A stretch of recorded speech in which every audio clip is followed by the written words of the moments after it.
This week on Steel Horse Thunder, it's Indiana Bike Week. Mayhem for the most part. No work tomorrow, so, you know what I mean? That's when we real good. That's when the wild comes out. Plus, we make our way through the Southside Harley-Davidson restricted zone. Apparently somebody got the motorcycle but didn't get the wheel. This is actually kind of near and dear to my heart. It's a week full of action and surprises on Steel Horse Thunder. He speaks pretty quick for a guy with all those concussions. Steel Horse is brought to you by Ladendorf Law, with over 60 years experience in motorcycle and automotive injury cases. If you're in an accident, seek medical attention right away.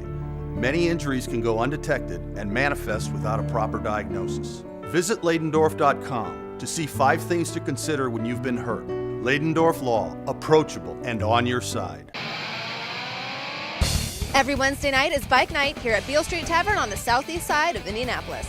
Enjoy great drink specials and rock out with live bands performing both indoors and out. Here's who's playing this coming Wednesday. If you're in an accident, the insurance company has incentive to settle quickly. Don't say anything and don't sign anything until you've contacted a lawyer. Visit Ladendorf.com to see 5 things to consider when you've been hurt. Ladendorf Law, approachable and on your side. Hey, this week it's all about Indiana Bike Week. We're down here in Brown County. We got the hill climb going on. Later on, we're going to take a look at some freestyle motorcycle jumping, and we also have some pretty cool vintage motorcycles to take a look at. Hey man, we're down here at the hill climb in Brown County, Indiana for Indiana Bike Week. Can you explain to our audience what goes on here? Because this looks nuts from down here. Well, mayhem for the most part. No, what we have here today is amateur semi-pro hill climb. We've actually had hill climbs before in the past here in Nashville. This is the old ski world, and this hill actually used to be called the Plunge, but it used to be the steepest slope in the Midwest for a ski slope. But makes for a great hill climb today. We've got a pretty good turnout here today, a whole slew of competitors anywhere from 6 years old all the way up to veteran classes. We've even got some pro riders here today in a big bike class. Oh, right on. So how long does this, this is going to be going on for a while then, right? You know, we got the light plan out here. We plan on running until probably midnight here tonight. So it's going to be exciting. Good event here. Probably 150 to 200 runs over the top of this hill. And we got a set of timing lights down here at the bottom, set of timing lights at the top. Basically, first man to the top and the fastest time wins. Right on. So can just about anybody do this? I mean, how expensive is it to get involved in something like this? It's, you know, if you wanted to get you a hill climbing bike and all. You know, we've got so many classes here today. There's really a class for about every age and every level.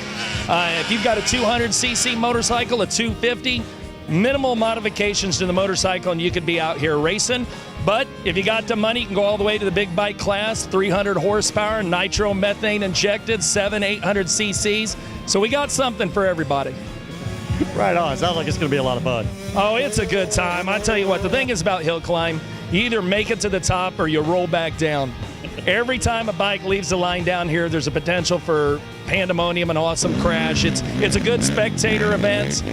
You can see we got a great crowd here tonight. And this is just an amateur event. But if you're into motorcycles, man, you got to come out here and check it out. It's a good time. All right, we got the 250 quads going right now. Let's see how he's doing. Looks like he's got a control of it pretty good here. Going up the hill, we got another curve coming up here. Looks like he's got a hold of it pretty well. He's holding it down. Oh, lost a little momentum on that one right there. He didn't quite keep it down far enough. All right, we got the 250 quad coming up here. I'll tell you right now, he about lost it there, about went over the front there. He's got all sorts of speed, but he's lacking in control a little bit on this one. All right, we're ready to see the seasoned veterans here. These are the 4 to 8 year olds. Yes, they actually have a Pee-wee division going up this hill. I think maybe the parents need to be checked out on this one. Let's see what happens.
Emma Schoolcraft, a legend on the track here. Hey, we're here at Indiana Bike Week. Got a couple of the stunt riders with us right here. Tell me a little bit about what you guys are going to do here. We're going to get on these bikes, get them warmed up, and jazz this crowd up a bit, and then we're going to head over to the ramps and start catching some air, and the louder they get, the bigger we're going to go and try to impress some people, I guess. Cool. How long you been doing this? I've been doing this quite a while. I grew up on a bike my whole life, raced for, I don't even know, 10 to 12 years, something like that, but I've actually been doing freestyle for about 13 years now, so yeah, I've been catching some air for quite some time. Yeah. Broken bones? Too many. Too many. Concussions? Too many. He speaks pretty quick for a guy with all those concussions. How about you? How's your health been doing this? Same thing. Too many broken bones, too many concussions, but we try to keep it as safe as we can nowadays and be pretty precise. So what is it, just true adrenaline junkie? I mean, what makes you come back and keep doing this even after the accidents? yeah, pretty much the adrenaline rush. There's really nothing I've ever done that's been equal to this at all. So once you get hurt, the only thing you think on your mind is when am I going to be healed so I can get back on the bike. So That's what's on your mind. That's not what would be on my mind. I can promise you that right now. I ride a Road King. It's both wheels stay on the ground at all times. Now, you brought up the wind. What does the wind do? How does that affect you when you're doing this? the wind kind of takes your bike like a big sail in there and just kind of blows you in a funny direction. We don't have the widest landing area, so sometimes it'll blow you over to the edge, and that can get pretty scary real quick. So we try to keep it, in the least windy conditions we can, but sometimes you got to do what you got to do, and hopefully we land on the green. Well, how high up do you guys go when you jump? I think the bottom of the bikes are right around like 28 to 30. Well, man, we're looking forward to seeing you guys do this. We'll get out of your way so you guys can get ready. And, man, I know you guys are going to put on one heck of a show. Awesome. Thank you guys for coming out, man.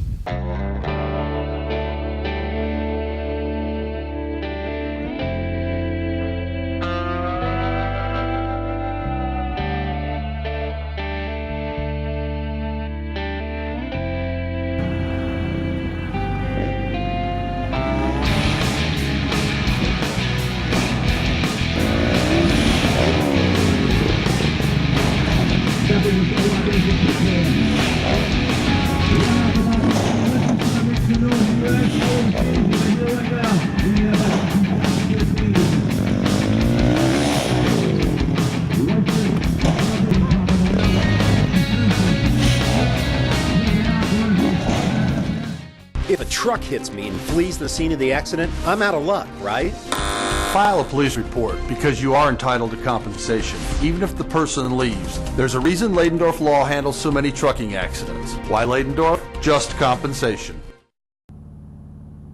You hear that little voice? It says, "Meet me where the road touches the sky." It's time to ride. And when you're on the road, make sure you have Ryder insurance. Ryder is focused solely on the motorcycle community and has been for almost 4 decades. We know what it's like to feel the wind on our face because we're riders ourselves. Come see the difference. Ride with Ryder. If you're in an accident, be sure that you are comfortable with your legal counsel. Statistically, you will do much better with a lawyer you trust. Visit Ladendorf.com to see 5 things to consider when you've been hurt. Ladendorf Law, approachable and on your side. Hey, you guys already know enough about me, so let's forget about all these interviews and let's go back to the good old-fashioned Bike of the Week. I know a lot of people have asked about it, so let's take a look at the Bike of the Week. Hey man, can you tell me a little bit about this bike? I mean, sometimes there's no other name you can say other than a badass scooter, and that's what this is. Tell me a little bit about it. Yeah, it's definitely badass. Yeah, it's a Bourget. It's a 2002 Bourget. Roger Bourget builds them. Paint job is Dino's out of Riverside, California. It's a soft tail. Nice riding, real nice, enjoyable ride. Just to have a lot of fun on it. Well, on top of looking nice, it looks like it'll get up and go. Yeah, it's a 113. Probably too much power for me, but get a lot of looks, a lot of pictures, and it's just it's great. Well, I like it, and I like the fact that you ride it. It's not just a show bike; you ride this thing, and man, I imagine you get a lot of good looks coming down the road. Yeah, it's a fun ride, and it's just heads turn all the time. I got lights at night, it lights up, but it's just, yeah, it's awesome. Thank you. Cool. Well, thanks for taking time to talk to us. Appreciate it. Hey, have you ever wondered what goes on behind those doors that say employees only? Well, guess what? Folks here at Southside Harley-Davidson were nice enough to bring us back here and give us a little tour of the place.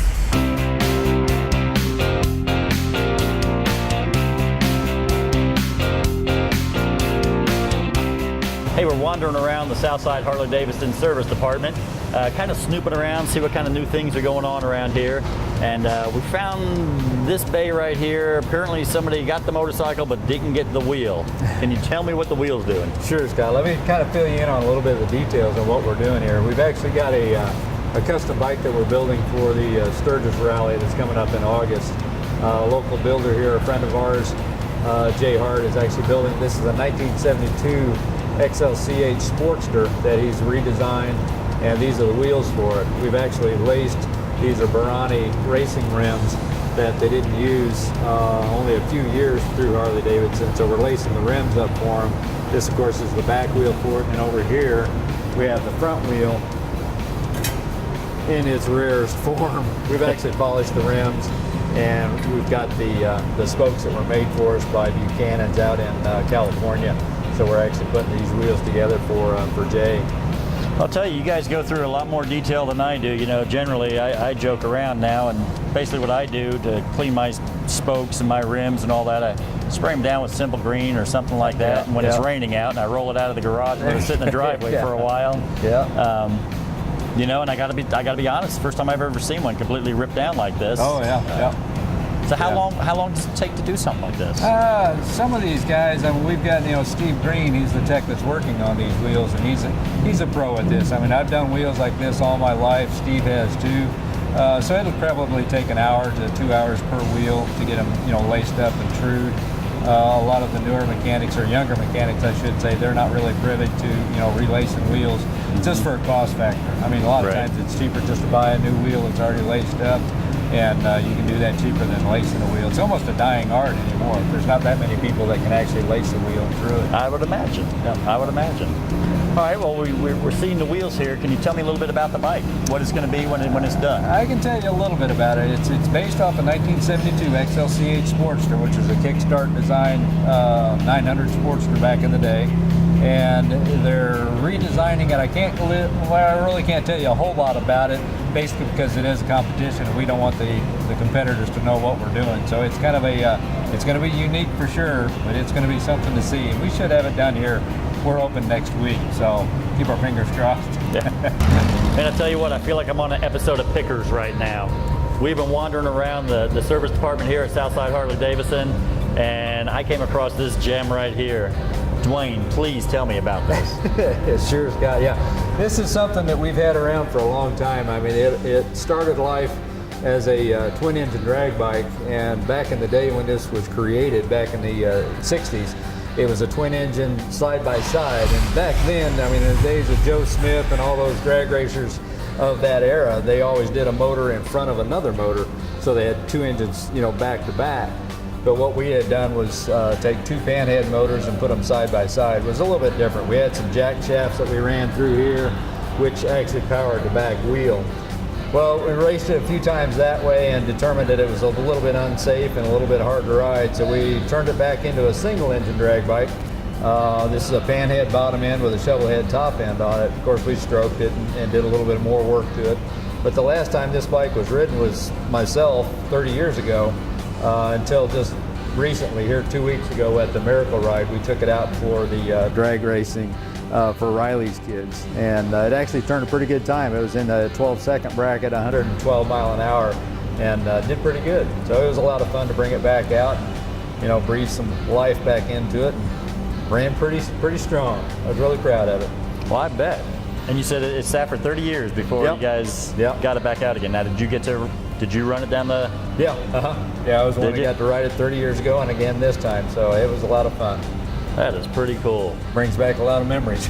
Well, I bet. You know, and it's funny because you get to that certain age where everything was 10 years ago, and then you realize, no, that was 20. And then all of a sudden, I've just kind of gotten to that point now where I'm saying 20 years ago, and it's like, no, that was 30. You know, absolutely. time doesn't wait for anybody, but well, I tell you what, sometimes it's fun to take a walk back in time and look at some of the stuff. Yeah, it is. Well, we're making our last stop here at Southside Harley-Davidson in their service department and came across some old machinery here that I know was from the original Meridian store.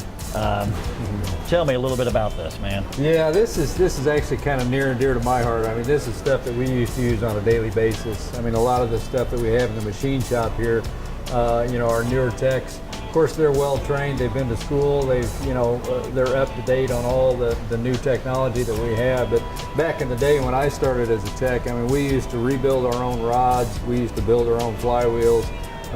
With some of the equipment that we've got, we used to even reline brake shoes. We'd reline clutch hubs.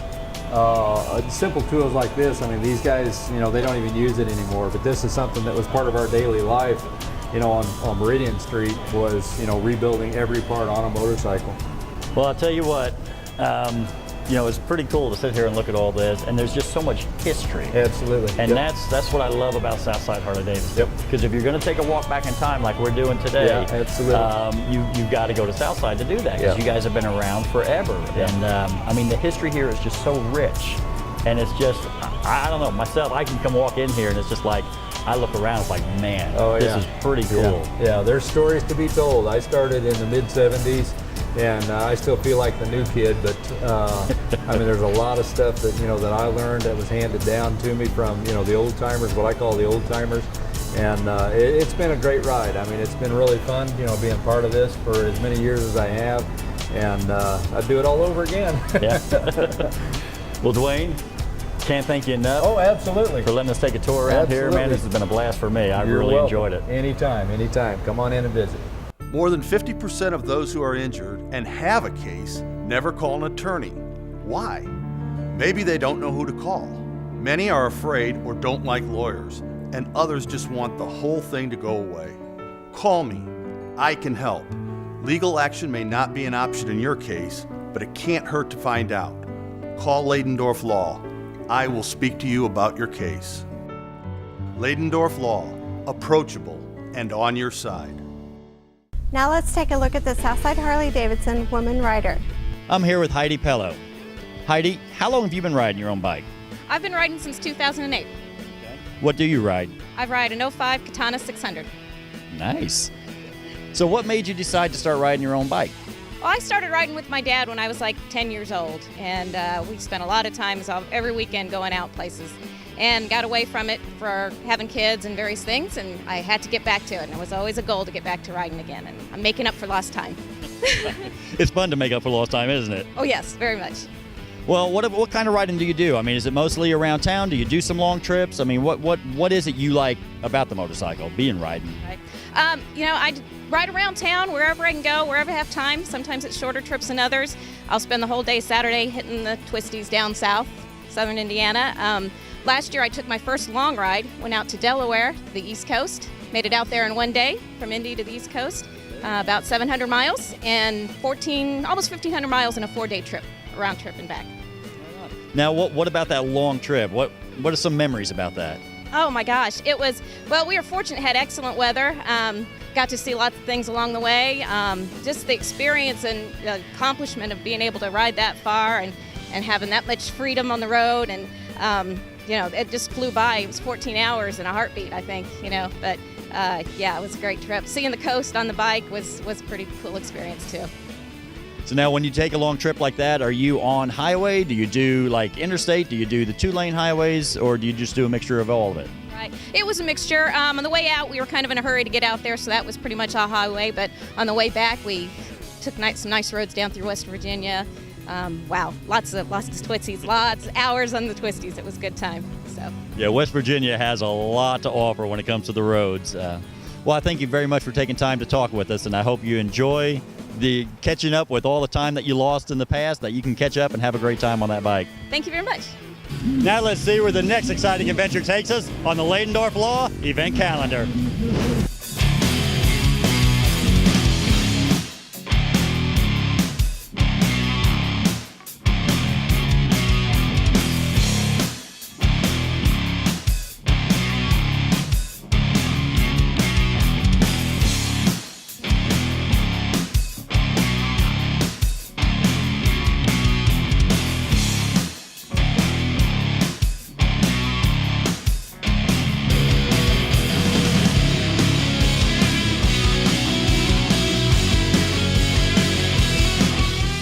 Welcome to Safety 101. I'm Eric Anderson. We're located at the AGI Shorewood A-Bait training facility here on Oliver Avenue. Today we're going to talk about negotiating curves. One of the key things to remember when you're riding and you negotiate the curves, you always want to use an outside, inside, outside path of travel. What do we mean by that? We mean that you want to set yourself up to the outside of the curve, drop down to the inside, and then exit the curve on the outside again. What that does is creates literally a straight line going through the curve, shortens the curves, and gives your motorcycle a current, straight path of travel going through the curve. So as you can see the curve behind me on the ground, we're going to negotiate this curve. So where I'm starting at is going to be the outside of the curve. What we want to do is make sure that we enter the curve on the outside. As we continue to progress in and go around the curve, we're going to take an inside path of travel. So the motorcycle is going to come down to the inside, and then as we exit the curve, we want to take an outside path of travel again, so that it's a straight line from the outside, the inside to the outside, and around the curve. That'll help you negotiate almost every curve that you go through. Now, the only different scenario would be is if you're going through S curves or a declining radius curve, where the curve gets steeper as you go through. Still use the outside, inside, outside path of travel, but you want to be sure that you're entering at the appropriate entry speed. One of the key things when you're negotiating curves is you're going to use a 4-step process. That is slow, look, press, and roll. What I mean is you're going to slow the motorcycle down to appropriate entry speed. Then I'm going to turn my head and look through the curve, whether you're negotiating a curve to the left or you're negotiating curve to the right. Get that good head turn to look where you want to exit the motorcycle. You're going to press on the handlebars in the direction that you want to go, and you're going to roll on the throttle. Because when you roll on the throttle, that's setting the suspension up so that it is helping the motorcycle stay to the ground as you're going through the curve. Now, we'll ride it and show you how it's done.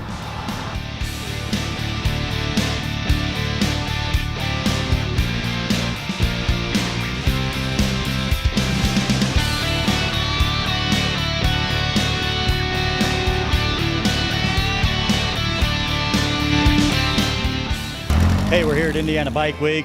I got Brent with me. You guys are with the Vintage Iron Motorcycle Club. Tell our audience a little bit about what you guys do. All right, yes, we call ourselves the old guys on old scoots, and we're based out of Dayton, Ohio. We're a motorcycle club dedicated to the preservation, restoration, and enjoyment of vintage motorcycles. But we all experience the same problems. If you want to ride your old bike, say on a Saturday ride someplace, and you're the only one, or maybe there's only 2 of you and the rest of everybody's riding new bikes, it just doesn't work really well. The new bikes are great, but they're faster and they stop a lot better. So, all of a sudden you take off and you see your friends on new bikes fading into the distance as you're trying to catch up. And then all of a sudden they're getting really big, really fast again because they've decided to turn left. And then they're wondering why you're passing them almost in the ditch on the right with this really fearful look on your face. It's because drum brakes just aren't stopping. And you've been trying to catch them up, So we're like, okay, this isn't working really well, so what should we do? And we're like, let's start a club that's just around the old bikes, and we only ride the old bikes together. If we want to go someplace on a new bike, then we ride the new bikes. Turns out the majority of us ended up today ride our old bikes more than the new. I heard some interesting story about how this all came to be. Can you share that with us? I found it in a barn in 1979, and we bought it, and 2 months later headed to Sturgis. And been riding it 35 years, been all over the country. Still got the same wife I had when I was 19. We both took off and just been riding it around. We probably got 200,000 miles on it. Been in a lot of states and all over. So how do you do something like that? I mean, do you find somebody to house it? Do you sell the house? What do you do?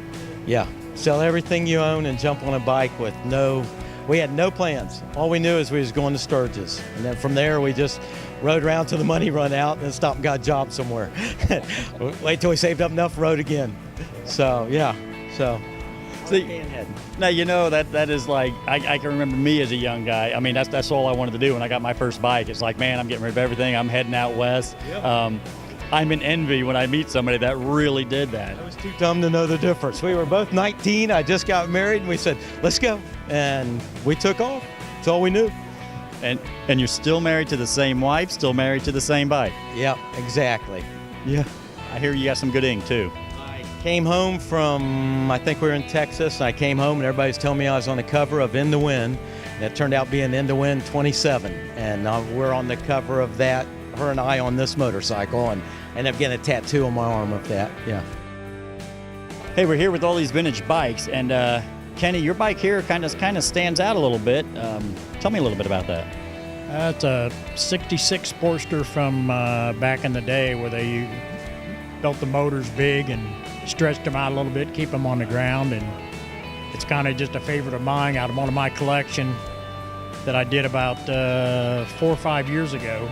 And I'm a custom painter, kind of amateur custom painter, so I did everything myself. Well, I'll tell you what, you take that word amateur off there, and I think everything's just right. Hey, I appreciate it. I do appreciate that, yeah. All right, so this is a pretty unique motorcycle right here. Tell us a little bit about it. Well, it is. It's a 1946 Indian Chief. It was where they kind of started up some of it after the war, getting back into civilian production. And it's been in my family. I've owned it since I was 18 years old. It was my dad's before that. And so, yeah, we've had it quite a while. I know there's a picture of you and your father on this bike here up on the windshield of this thing. And, I mean, how cool is that? Well, I got to kind of watch because when I get talking about Dad, but yeah, it's a picture. I was 3 years old, and he had an Ariel Square 4. Again, all the old guys that know old bikes, it was an Ariel Square 4, and he owned it. He would put me on the front up on the gas tank, my older brother who you've met, put him on the back behind him, and the three of us would go off riding. Plan on riding this. They make a lot of aftermarket parts for it. If I get to where I can't kick it, I'll put an electric start on it. If I get to where I can't hold it up, I'll put a third wheel on it. But I want to ride. I want to ride. Well, that's going to do it for this week's episode of Steel Horse Thunder. Don't forget, Steve Reeves Memorial Ride is coming up July 13th. Keep an eye on the Steel Horse Facebook page for more details on that ride. Hey, we'll see you next week. Steel Horse is brought to you by Ladendorf Law, with over 60 years experience in motorcycle and automotive injury cases. July 13th, and plus we make our way through the South Side Harley Davidson. Plus we make our way.